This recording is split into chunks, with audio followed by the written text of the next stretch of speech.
लड़की कार में बैठने से पहले अपने सीनियर को नमस्ते कर रही थी। तभी अगली बस के ड्राइवर ने उससे पूछा कि वह एक मरे हुए आदमी से क्यों बात कर रही है। यह सुनकर लड़की गुस्से में आ गई और उसने ड्राइवर को डांट दिया, लेकिन ड्राइवर ने उसे ध्यान से सोचने को कहा क्योंकि बाहर बारिश और गरज हो रही थी। फिर भी उसका सीनियर बिना छाते के था और उसके शरीर पर एक खरोंच तक नहीं थी। साथ ही उसका चेहरा बहुत पीला और फीका लग रहा था। यह बात सोचकर लड़की डर गई और उसे शक हुआ कि कहीं ड्राइवर सच तो नहीं कह रहा। इसीलिए वह तुरंत उसके सामने घुटनों के बल बैठ गई और उससे अपनी जान बचाने की विनती करने लगी। तब ड्राइवर ने उसे चेतावनी दी कि रात को घर जाकर चाहे कोई भी दरवाजा खटखटाए, उसे दरवाजा नहीं खोलना है, वरना कोई उसे नहीं बचा पाएगा। ड्राइवर ने उसे एक चॉपस्टिक दी और कहा कि आधा कटोरा पानी लेकर उसमें चॉपस्टिक खड़ी कर दे। अगर वह सीधी खड़ी रहती है तो खतरा अभी टला नहीं है, और जब वह गिर जाए तो समझना कि खतरा खत्म हो गया है। घर पहुंचते ही जब लड़की सोने वाली थी तभी दरवाजे पर दस्तक होने लगी और वह डर गई।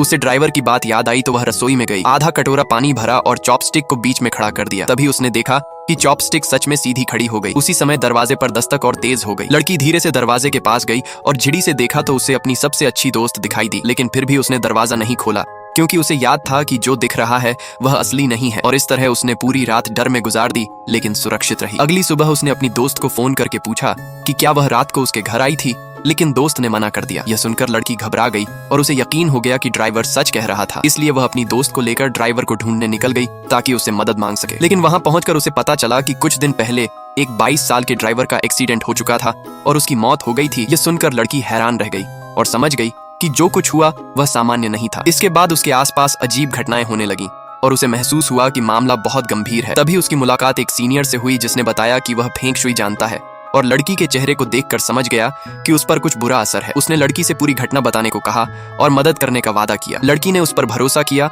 और सब कुछ बता दिया। लेकिन बातचीत के दौरान सीनियर ने यह भी कहा कि जब से वे मिले हैं तब से वे सिर्फ 2 लोग नहीं हैं, बल्कि लड़की किसी तीसरे व्यक्ति से भी बात कर रही है। और यहीं से कहानी और भी रहस्यमय हो जाती है और आगे और रोमांचक घटनाएं होने वाली है।